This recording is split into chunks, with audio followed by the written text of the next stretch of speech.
They can imprison me, they can arrest me. But I tell them, they still will not win. Itaga nila yun sa bato.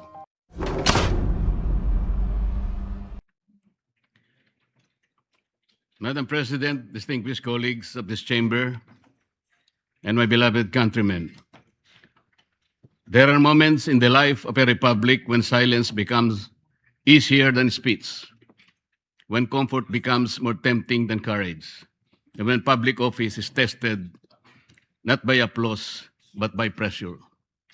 This is one of those moments, Madam President. I rise today on a question of privilege. Just last week, I was stunned with the shadow of a complaint filed by the Field Investigation Bureau, Office of the Deputy Ombudsman for Luzon. A complaint perfectly timed, wrapped in legal language, amplified by noise, and aimed not merely at my person, but at my independence. I stand before you not as a man begging to be understood, not as a senator asking to be spared, and not as an accused shrinking from the weight of accusation. Rather, I am here as a servant of the Constitution, elected by the people, bound by oath, and determined to perform my duty without fear, without favor, and without surrender.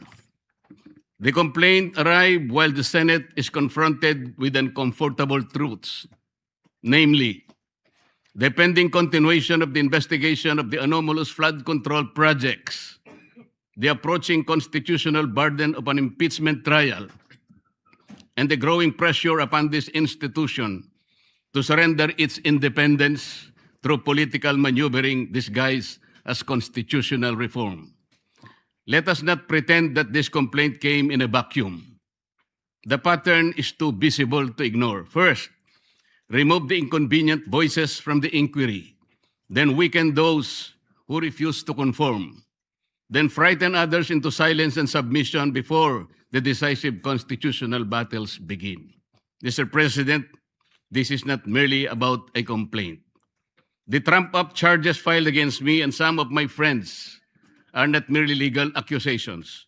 They form part of a deeper and more nefarious design to intimidate independent voices, to punish dissent, and to warn every senator that the price of asking hard questions could lead to personal damnation.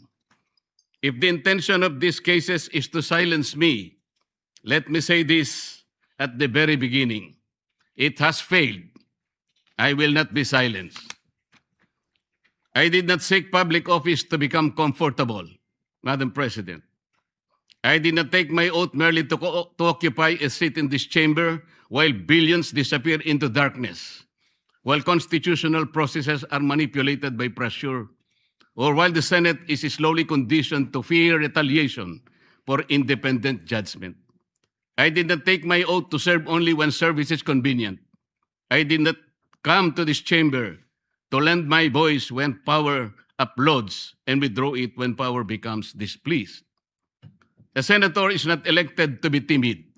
The senator is not sworn into office to become a spectator while the Constitution is tested, while impeachment proceedings demand judgment, and while the people cry out for truth about the wide-scale theft of public funds. Instead, a senator is elected to stand, to examine, to question, to decide, and when necessary, to resist. This is what I intend to do. So let the complaint be examined. Let the evidence be tested. Let the law speak. I will answer in the proper forum with documents, with facts, and with the calm confidence of one who knows that accusation is not proof, that attacks couched in legal veil do not constitute the truth. And before the Filipino people, I must say what is plain. A complaint without nexus is not justice. A complaint without evidence is public injury, official favor, corrupt consideration, or abuse of office is not accountability. It is machinery. It is pressure. It is a warning shot fired at those who refuse to kneel. And if that warning was meant for me, Mr. President, then the answer is very clear. It failed. The complaint against me speaks of amounts. It speaks of dates. It speaks of suspicion. But suspicion is not evidence. Amount is not corruption. Political inconvenience is not probable cause. An accusation, no matter how loudly repeated, is not proof. It is a theater. It is pressure. It is machination. Let me state the legal defenses plainly on the allegations against me. The law did not define the limits of liberality among friends. They did not say that friendship must stop at a number chosen by one's accusers. They did not say that generosity becomes criminal merely because the amount is substantial. What the law forbids is not liberality. It forbids corruption. What it condemns is not friendship. It condemns the sale of public duty. At least I stated the truth. At least I faced the issue.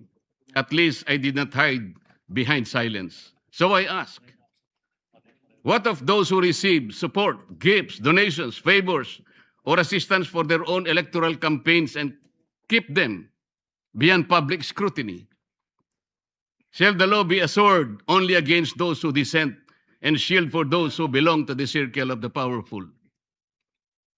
If transparency is demanded, let it be demanded of all.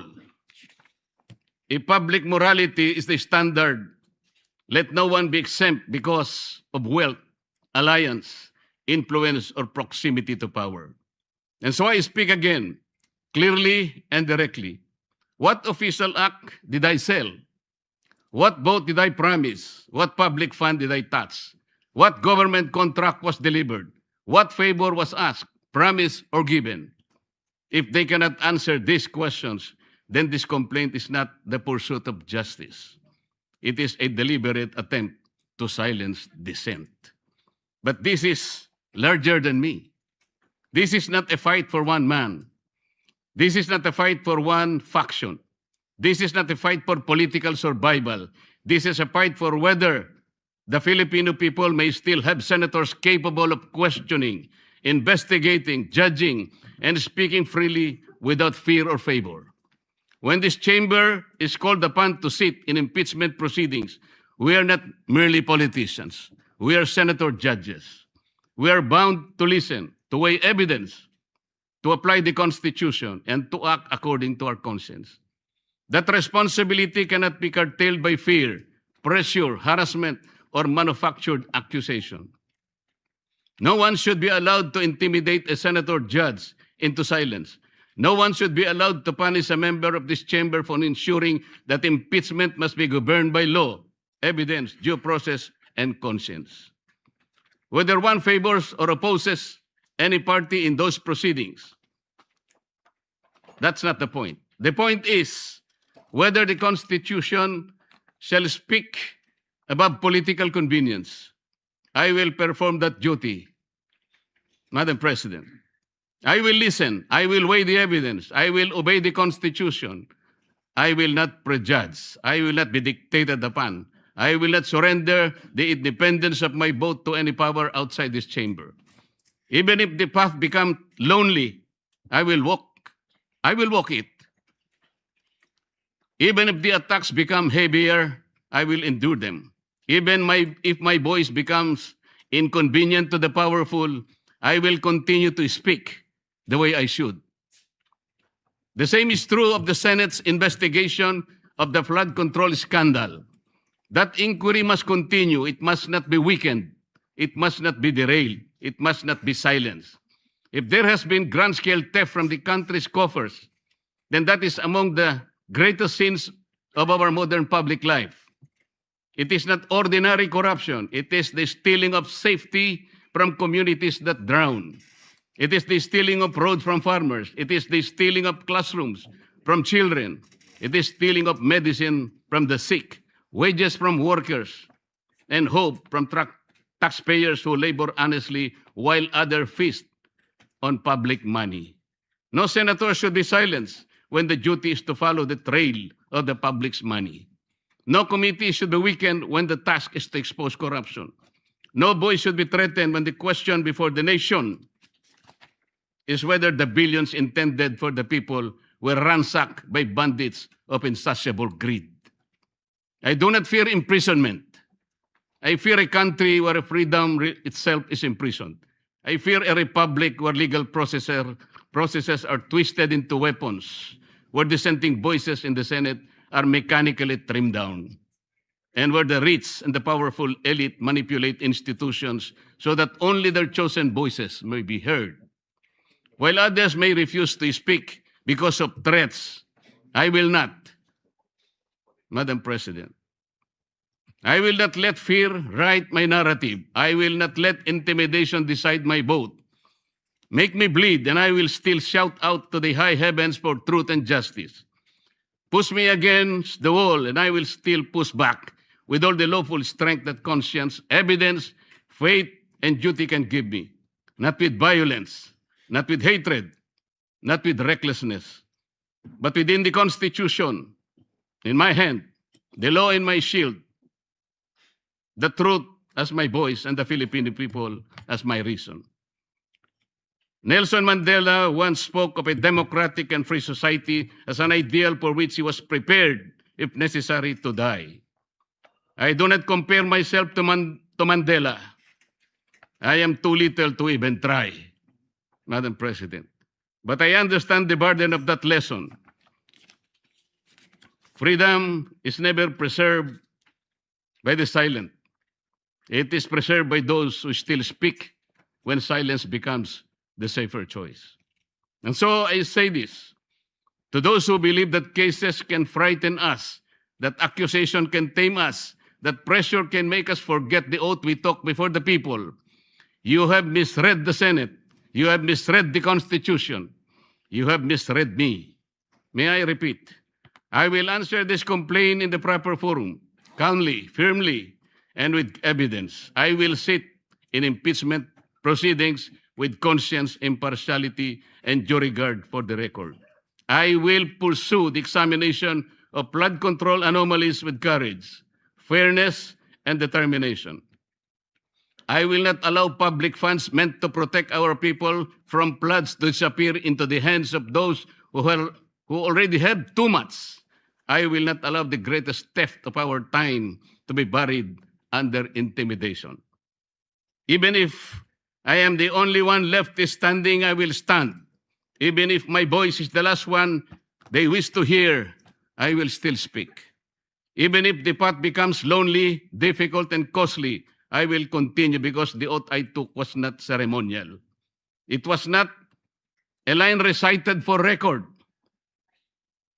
It was a solemn charge from the Filipino people to defend the Constitution, to guard the public trust, and to act with courage when silence becomes convenient. Let those who weaponize the law answer to history. Let those who steal from the people answer to justice.